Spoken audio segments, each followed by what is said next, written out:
Well, the weekend comes, a long one this time. It's Thanksgiving, and Michael Snyder turns up like the bad penny that he is. Hi, Michael. How dare you, Alex? How dare you? Bad penny my ass. No, but I am here, and it is the weekend, and it's actually Thanksgiving weekend, if I'm not mistaken, and I'm hoping that you're not in too deep of a tryptophan haze. Well, if they're listening to this on either Wednesday or early Thursday, they won't be, but by Friday they will have gone through that haze. So hopefully they're ready for you. Yikes. Okay. Well, are you ready for this? Kind of another half-ass week, despite the fact that we're going into the heart of award season when the studios are bringing out their contenders. Not a great weekend for movies, but here we go. And of course, Pixar is generally pretty reliable, but at the very start of the big run they've been on with Toy Story and A Bug's Life, it seemed like they could do no wrong. And then, of course, they hit a major clunker in my book with Cars and Cars 2. And their latest film, The Good Dinosaur, is another clunker, the one that I'm not that impressed with. It's a kind of gloriously animated look at what might have happened had the dinosaurs survived instead of an asteroid hitting the Earth eons ago and killing them off. And it sounds like an interesting idea. And instead of it being The Good Dinosaur in my mind, it's the not-so-good Pixar film. The essential idea behind it is something that the Pixar story department clearly thought was original and oh so clever, and it's actually absurd. The way they have it playing out with the dinosaurs surviving, becoming so sentient and garrulous, they're talkative and what have you. The dinosaurs, by the way, look like Barney the dinosaur's relatives. That's pretty off-putting to begin with. And sometimes they look like felt plush toys. I don't know what they were going for here, but you've got down-home, talking, farming, ranching dinosaurs and humans that act like dogs. It's kind of flawed and silly. So what ends up going down is an Apatosaurus named Arlo, the third of three dinosaur kids to a dinosaur rancher and his dinosaur wife. Ends up getting lost after a flood, and his only companion is this little kind of feral kid, this little boy. And the relationship between Arlo and the little human buddy is pretty clear when the articulate Arlo names the kid Spot. Oh, how cute. And he acts very, very canine. They encounter angry pteranodons and all kinds of natural disasters. I kept wanting to like this thing. After Inside Out, the previous Pixar film, I thought, these guys are on a roll. I'm loving what they're doing. They're back, baby, after this horrible commercial Cars nightmare. But this was a step backward for me in terms of Pixar and what they are doing. Victor Frankenstein is the latest investigation revision of Mary Shelley's horror novel and creator myth, the great and classic Frankenstein. And it stars James McAvoy as Dr. Frankenstein, or young Dr. Frankenstein, not to be confused with Gene Wilder's performance in the Mel Brooks movie of that name. And Daniel Radcliffe is his assistant, Igor. And there's a really good supporting cast, including Jessica Brown Finlay from Downton Abbey, Andrew Scott, who plays Moriarty on Sherlock, Charles Dance from Game of Thrones, and don't blink or you'll miss him, Mark Gatiss. And there are some heavy switcheroos in terms of what we expect from Igor, but that didn't put me off, really. In a large way, this is Igor's story, so it focuses on Radcliffe's performance, and he comes from a circus, and he turns from a self-educated science nut and abused circus freak to Dr. Frankenstein's assistant and then lab partner in London as Frankenstein tries to bring life to corpses. Anyway, it ends up feeling like Igor Potter and the Downtown Abbey of creatures, and it had such promise. The director is Paul McGuigan, who helmed the best episodes of Sherlock, and some pretty good films, or films I liked. Push, Lucky Number 11, Wicker Park, Gangster Number 1, which people should seek out. Love this movie. And the screenwriter is Max Landis, John Landis's son, and he previously wrote American Ultra and Chronicle, both of which I thought were great. But this is pretty overwrought and campy stuff. I guess it's kind of diversion. It's like a bargain matinee thing, and if you want to, have a laugh and kill a couple hours, you could do worse than Victor Frankenstein, but it's not very good. And with all the talent involved, it kind of disappointed me. A little too campy, a little too weird.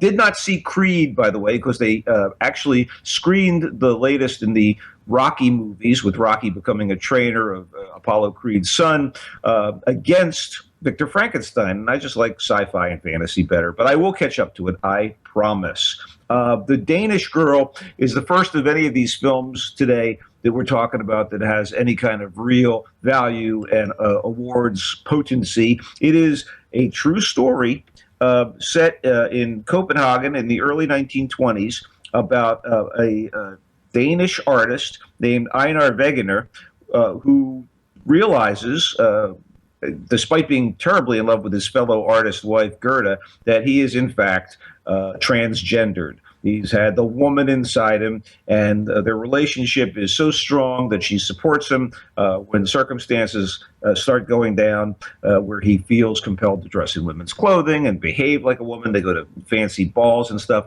And eventually they reach a crossroads where he has to decide what he's going to do and how he's going to do it. And the movie is helped immeasurably by having Eddie Redmayne play Einar, who eventually adopts the persona of Lily. This is so many years before Caitlyn Jenner that, it's ridiculous. But again, a true story and kind of lushly photographed.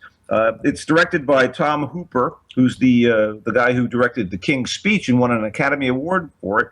I guess you could have called this The Queen's Privates, but that would have been a bad joke, which I still nonetheless felt compelled to say.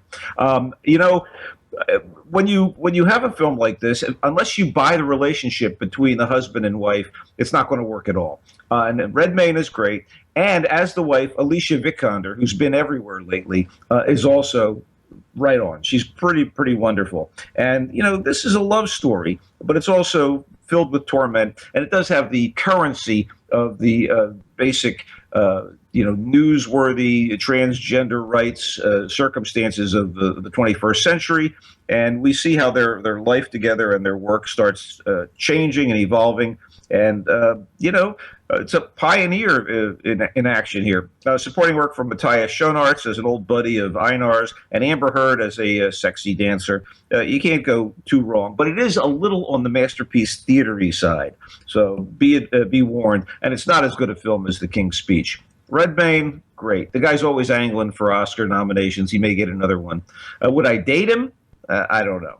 But he's damn good in this film. Let's wrap it with Janice Little Girl Blue, which is a well-made, no-frills documentary about the short life and the incandescent music of yowling psychedelic-era blues singer Janis Joplin, narrated in her own words from letters she wrote over the years, with concert and studio footage and interviews with music industry veterans and collaborators and close friends. A lot of the footage never seen before. You get talking heads, among them Clive Davis, Chris Christopherson, Bob Weir from the Grateful Dead.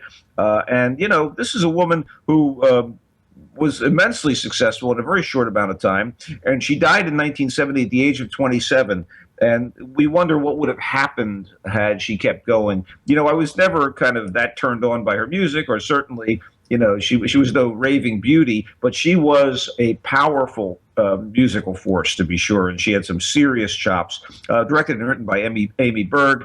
If this is something you're interested in, I think you're going to check it out. I know there's footage from Dick Cavett interviews. You get, various stuff from family members like Laura Joplin, her sister, and Michael Joplin, her brother. It's a very compelling movie, and you don't have to love her music to find it a fascinating story. What's up with you in TV land, my friend? Not. I have something in TV, but first I want to two things. Number one, I got a screener and saw the documentary Tab Hunter Confidential, which is really good. Yeah, It's really good. I don't know if you've seen it yet. Yeah, we talked about it briefly a few weeks back, but Yeah. only in passing. Yeah, I think it's well worth watching, considering all that's going on politically today and the kind of things he had to go through back in the day. And also, I went and saw Trumbo, and really, I think it's a great film. I think Yeah. not only is it a great film, but I think it's an important film to see. It so resonates with things that are happening today. So I strongly recommend that film. Some outstanding performances. Bryan Cranston is terrific. I've met Trumbo years ago, and he does a very convincing Trumbo. It's amazing. He doesn't look exactly like him, but his manner and his being are very. It's almost like you're there with Trumbo. So And again, let's mention, as I mentioned a couple weeks back, Helen Mirren as essentially the biggest villain of the piece, other than the government committees. Helen Mirren as head of Hopper, just fantastic too. yeah, and then for TV, an interesting, strange show that showed up on AMC called Into the Badlands, with a guy by the name of Daniel Wu, who is a Chinese martial arts star, who is maybe the biggest martial arts star in Asia right now. And he came back to America. I say back to America because he was born and raised in Orinda, California. Yeah, homeboy. Yeah, and so doing an American TV show, I mean, he doesn't even have any signs of an accent. In fact, he made all these Chinese pictures in China without even being able to speak Cantonese or write it. So how he pulled that trick off, I have no idea, because it's a very difficult language. But the show is a martial arts show, and it's got this incredible choreography going on in it, of these fight scenes, which are just elegant, amazing. And they only did 6 episodes of it, so I guess they're going to wait and see what people think. But I think AMC may have another winner on their hands. They back to backed it with The Walking Dead, so they're obviously angling to have people just stick around after watching the zombies. Did you have a chance to watch it? Not yet, but every time I saw a trailer, I went, "Hey, what's this movie? What? What? It's a TV show?" Yeah, that's exactly the point. So it's very good. Very Yeah, good. I'll dig into it. I'm loving. I don't know how you feel about it, but I'm loving Jessica Jones so far. Well, I watched the whole thing, so and I think it's terrific. I think it's great. Yeah, and, who would have believed that the bitch in Apartment 23 could kick ass like that? Yeah, and who could believe that Doctor Who could be that evil? So, I know. yeah. So far, from what I can tell, and what I've enjoyed, fantastic, funny, smart, chilling performances by both Kristen Ritter as Jessica Jones and as her adversary, and Nightmare, David Tennant as Kilgrave. The most gritty, down-to-earth of the Marvel adaptations, a fine companion for Daredevil if you liked it. And the next one comes in April, which is her boyfriend, the black guy. Luke Cage. Luke Cage. AKA the Indestructible Man. And then it will be followed about 6 months later by The Defenders, which is all 3 of them together. What's really interesting is that back in the 70s, Luke Cage was created by Marvel Comics as kind of a sop to, minority circumstances and trying to get, tap into the Black Power movement at the time. No joke. He was Luke Cage, hero for hire, an indestructible man from the ghetto. And, it's amazing how he's evolved in the comic books, but I'm really looking forward to seeing his series, and I'm sure that... Well, the thing I think that distinguishes these from anything else that Marvel has done, and I think in many ways it's the best thing Marvel has done, is that both Daredevil and this particular series are very adult. They're not kid stuff, and I like that. They're doing something for me. Yeah, a little bit of street language, vulgarity. It is not for the kids, and there are sexual moments and sequences. To me, what I like the most about it is it shows the depth of this world that they've built. They've done this amazing world building at Marvel, and it's something that DC has instead compartmentalized. But it's not part of the rest of the world. That's the interesting part about it. They are not including the rest of their Marvel world in it. You know. They've referenced a few of the things. In fact, a lot of people's. I mean, one of the reasons that Jessica Jones and Luke Cage, the two characters in this series, are basically in street clothes, is they don't want to be labeled among the enhanced that they mention occasionally. The Avengers exist in this world, but we're seeing this corner of their world that is much realer and much more down to earth. Well, I love it, frankly. Okay, well, that's about it. You Yep. know, tell them where they can find you. I am on Twitter at Culture Blaster, one word, and on Facebook at Michael Snyder's Culture Blast page. Dip in, like it, listen to Alex and I spar, and we'll see you next week, I hope. Okay, thanks, Michael. And You there's bet. more GABNet coming right up, like another bad penny.